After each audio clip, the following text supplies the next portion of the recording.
Radio J. Le 10-11, Lise Goutman. Radio J. Radio J. Les invités de Lise Goutman.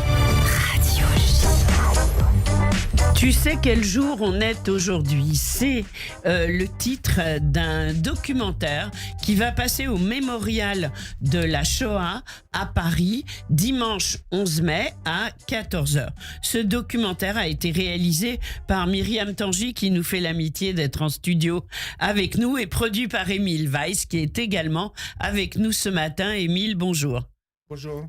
Bonjour Myriam. Bonjour. Alors, ce matin, donc, nous allons évoquer avec vous ce documentaire qui reprend la mémoire d'une famille juive, Marguerite et ses sœurs Ida, Dora et Paulette, enfants cachés pendant la guerre, nous guident sur le chemin de leur mémoire.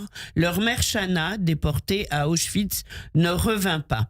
Alors, Myriam Tangy, vous avez plusieurs cordes à votre arc, puisque vous êtes une artiste, si j'ose dire, au multitalent. Vous êtes également photographe. Moi je me souviens de l'expo Meritza Hommage, Meritza étant la séparation entre les hommes et les femmes à la synagogue, et puis beaucoup d'autres choses. Mais on est ensemble ce matin pour évoquer votre documentaire, et cette fois-ci en tant que réalisatrice. Alors, pourquoi ce documentaire et comment êtes-vous rentré en contact avec la famille et comment avez-vous eu l'idée de le réaliser, tout simplement? Tout simplement, le titre le dit. Marguerite, qui est une des sœurs, participait à un de mes ateliers d'écriture que je faisais au Casib Kojazor à l'époque. Et puis un jour, elle arrive un après-midi et elle me susurre dans l'oreille « Tu sais quel jour on est aujourd'hui ?» Et bien sûr, après quelques secondes d'hésitation, je lui dis « Marguerite, je ne me souviens pas. » Et elle continue de me susurrer « C'est le jour où on a brûlé ma mère. » Oui, elle le dit dans le film. Elle le d'ailleurs. dit dans le film. On a voulu commencer par ça, parce que c'est vraiment ce qui m'a fait rentrer dans une sorte de vortex spatio-temporel. J'ai eu vraiment presque le sentiment que ça se passait à ce moment-là. Et voilà, je suis restée pendant 3 ans avec ça, ce moment-là. Comment vous avez réagi quand elle vous a dit ça? Alors, je pouvais pas. J'avais pas beaucoup on reste de marge. pétrifié, je pense. On est pétrifié et j'avais pas une grande marge parce que l'atelier allait commencer. Donc tout le monde s'installait. C'est un atelier ludique d'écriture. Donc on est là pour se détendre. Donc il fallait que je revienne au présent de la détente. Et voilà. Mais je suis restée après pendant 3 ans avec ce moment-là. Et c'est suite à un stage, une formation de 2 semaines pour faire de la vidéo, pour apprendre à faire de la vidéo dont j'ai bénéficié, que j'ai rencontré Olivier Charpin. Ah oui, avec qui, bien sûr, je m'excuse, je n'ai pas cité son nom, avec lequel vous avez réalisé le film. C'est lui qui... et Olivier n'est pas juif, mais quand je lui ai raconté ça, je ne sais pas pourquoi je lui ai raconté ce moment-là. Parce que vous le portiez en vous, voilà. Et c'est lui qui m'a proposé de faire un film avec ça. Oui. Donc on est allé rencontrer les sœurs, Marguerite bien sûr. Elle se souvenait qu'elle vous avait dit ça 3 ans avant? Oh, Marguerite est toujours, tous les jours, elle s'adresse à sa mère. Donc, ah oui, elle avait quel âge quand sa mère est morte? Elle a été, toute petite? Elle avait 8 ans. Ah oui, donc elle s'en souvient. Elle se souvient quand sa mère est partie. Et donc, les sœurs ont des âges différents. Ida était un peu plus âgée. Dora était la plus jeune. Mais elle ne se souvient pas. Dans le film, elle explique comment... elle ne sait pas si c'est ses propres souvenirs ou c'est ceux de ses sœurs. Oui. Aujourd'hui, d'ailleurs, il ne reste que Marguerite et Dora. Dora vit en Israël. Elle n'a pas pu venir. Elle ne pourra pas venir, malheureusement. Mais voilà. Et Ida, entre-temps, et Paulette, qui vivait, elle, en dehors de Paris et qui était l'aînée, elle avait 16 ans. Elle s'occupait des parents de ses grands-parents dont le père était né à Ouman, en Ukraine.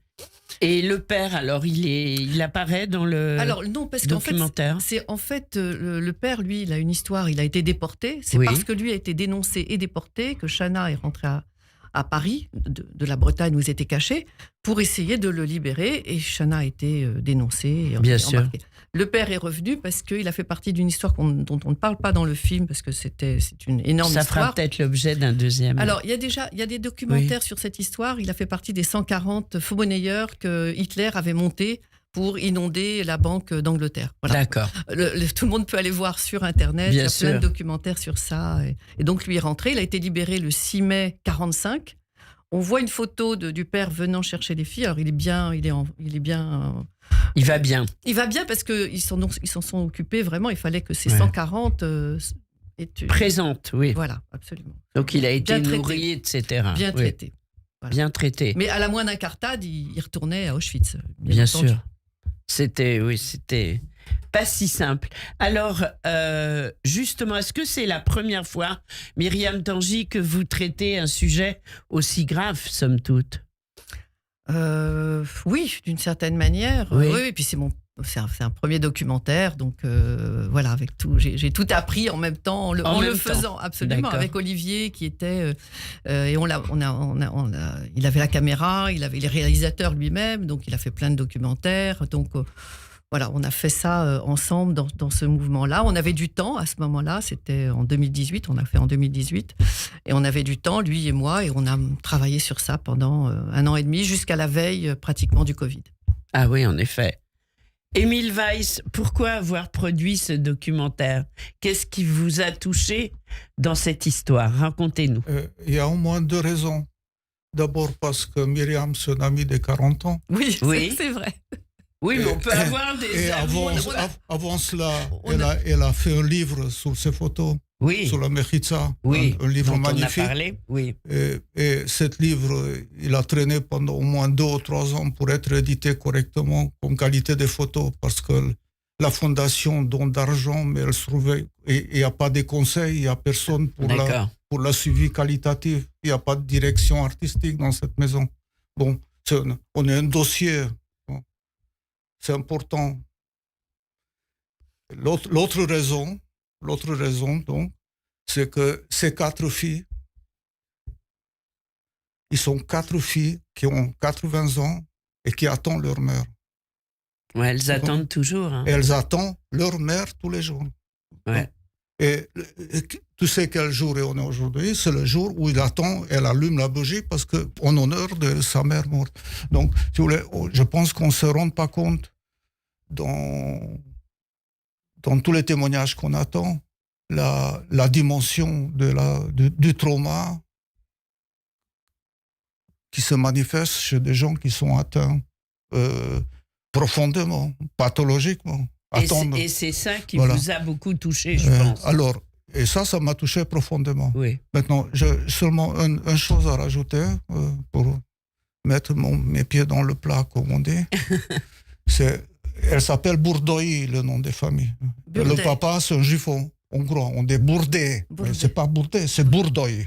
Et Bourdo, c'est un endroit en Transylvanie que j'ai identifié. Donc le gars, c'est un homme des Bourdois, comme souvent ça arrive chez les juifs ashkénazes, allemands, autres, qui portent le nom des lieux. Bon.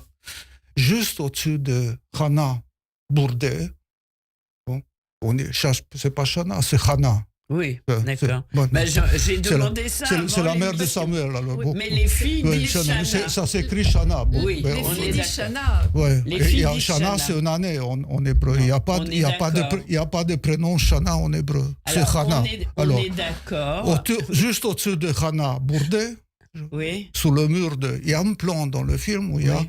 qui conduit à son nom sous le mur de ceux qui ont péri. Et justement, au-dessus le nom qui est juste au-dessus de lui, c'est Henri Boulavko.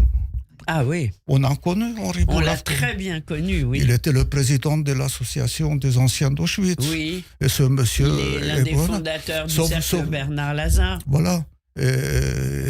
C'était un militant que Oui. tous ceux qui ont entré à C'était la la Vigie à Choméra de Paris ont connu. Saïr, Henri. Bon, alors, Oui. j'ai pas compris qu'est-ce qu'il fout sous le mur au-dessus de Hana. Oui, C'est-à-dire, je pensais que ce mémorial est consacré aux gens qui ont péri. ah non, pas ont du été tout, c'est déportés. ceux qui ont été déportés. Ah, Mais on ne note pas ceux qui sont revenus ou pas. Alors, si on veut faire la différence dans cette concours mémoriel à laquelle on assiste depuis maintenant une vingtaine d'années, où des gens se comparent à nous, moi je pense que la moindre chose, c'est de ne pas mélanger ceux qui ont une sépulture avec ceux qui ne l'ont pas. Et ils auraient dû figurer sur un autre mur. éventuellement. Oui, alors ça, c'est Voilà. à vous d'en parler aux Ça, c'est- dirigeants ça, c'est bien du sûr. mémorial dimanche. Ouais. Voilà. Bon. C'est une autre histoire. En tous les cas, apparemment, ils étaient dans le même convoi. Boulavko et... Non, pas forcément, mais la Non. même année. La C'est-à-dire- même année, voilà, Non, c'est- c'est par. Oui, c'est la Non, même mais année. là, et c'est par alphabétique. c'est Mais alphabétique. si, c'est par convoi aussi. Oui, mais alphabétique. Et alphabétique. Mais ils n'étaient pas exact. dans le même convoi. Sous le D'accord. mur, c'est Boulavko et Et en Bourdet. Burdet, D'accord. c'est ça.